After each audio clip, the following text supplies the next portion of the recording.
As you guys probably all know by now, the Warriors traded away Jordan Poole and they got Chris Paul in return, and in today's video we're going to be talking about if this is going to be the end of the Warriors dynasty. Well, the first question I want to ask is why exactly are the Warriors even trading Jordan Poole? Well, he's been playing terrible in the playoffs, and even though he played pretty well last year, the championship run season, this year he just simply hasn't lived up to those same standards. Now, when I first heard about this trade for Chris Paul, I was thinking to myself, this has got to be one of the worst trades ever. I mean, we really don't need a point guard. If anything, we need to be looking to get a center. But you have to see this trade for what it is. This trade is basically a salary dump, and the fact that we're able to get rid of Jordan Poole's contract is just about enough reasoning for him to get traded away. But back to what was wrong with Jordan Poole. Jordan Poole had this lack of defense, and really it seemed like a lack of effort at times, and Steve Kerr even talked about complaining from the young guys, and it's rumored to be that it was Jonathan Kuminga and Jordan Poole. And as we see, Jordan Poole just got traded, so there's a good chance that Poole was doing a lot of the complaining as well. But his lack of defense was one of the biggest problems that he had this past season. And yes, we know that he wasn't brought onto the team for his defensive abilities, because if we're being honest here, he really doesn't have any defensive abilities. But there's just certain things that you can do defensively, like you could at least try. And for any of you guys that actually play ball, you know that, you could at least try and play defense, and it will make it harder for the defender. But Jordan Poole just had this lazy type of attitude and this lack of effort on the defensive side of the court, and that wound up being one of many reasons why he was traded. The one thing that Jordan Poole has consistently gotten better at while he's played with the Warriors is his turnovers. In 2021, Jordan Poole had 51 turnovers. In 2022, he had 187 turnovers. And then in 2023, Jordan Poole had the most turnovers at 252. Now, if you guys aren't getting it, this number is going up, and that is a huge problem. Because we already know that one of the Warriors' biggest problems is their turnovers in general, and obviously Jordan Poole is contributing to that heavily. So the question now is, can Chris Paul actually make the Warriors team better? And the answer to that question is yes.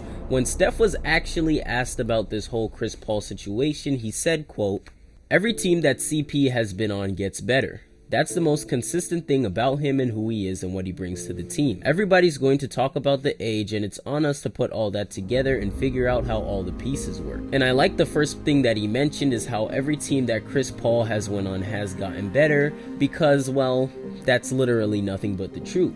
So I'm not expecting this Warriors team to get any worse, especially considering that we're getting rid of a turnover-prone player and replacing him with somebody with higher IQ and just overall more experience. But one of the main concerns about this trade has been Chris Paul's health.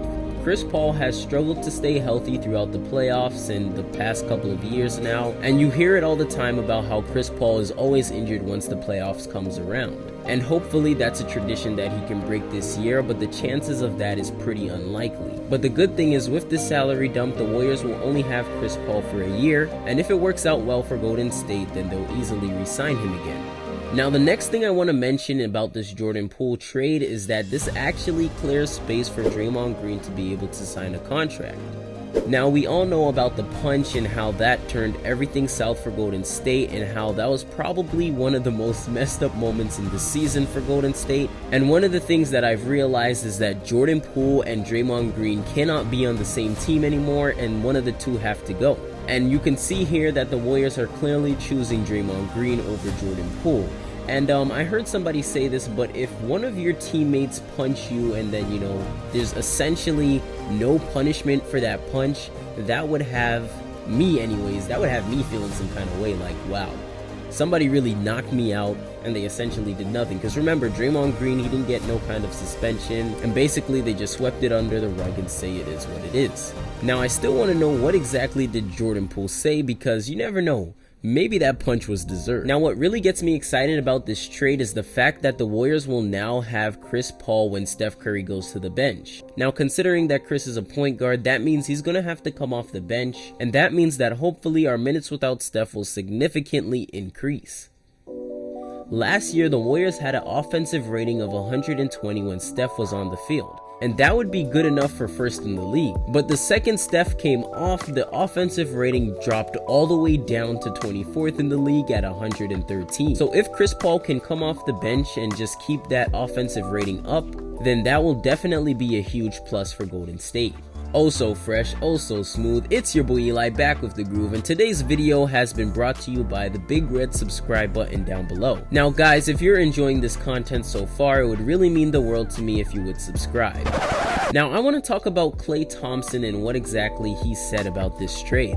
When Klay was asked about the trade, he said, quote, "It's a little weird because we've had so many battles in the past and he's led so many teams that nearly knocked us off or did knock us off all the way back since 2014. I think he's just going to add such a calming presence and a leadership component that we need."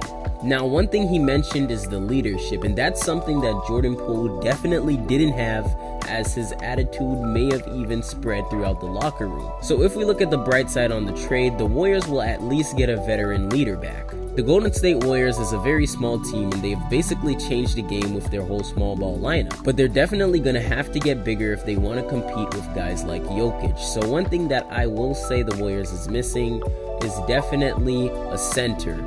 They have Kevon Looney and he has been playing great and phenomenally, but the thing is, Kevon Looney, his stamina is just not up there, and even if his stamina was the best in the league, he's still not playing 48 minutes a night. If we could have somebody that's a little bit taller and can just play those fill-in minutes while Kevon Looney goes to the bench, and of course somebody who can hold it down, then I really do think that this Warriors team can be able to compete for a championship once again. The worst thing that could happen to Golden State is Draymond Green not re-signing, but you know what? I'm not even going to talk about that right now, because if he doesn't re-sign with the Warriors, that would be a totally different video, and that would completely change the course of this Warriors season.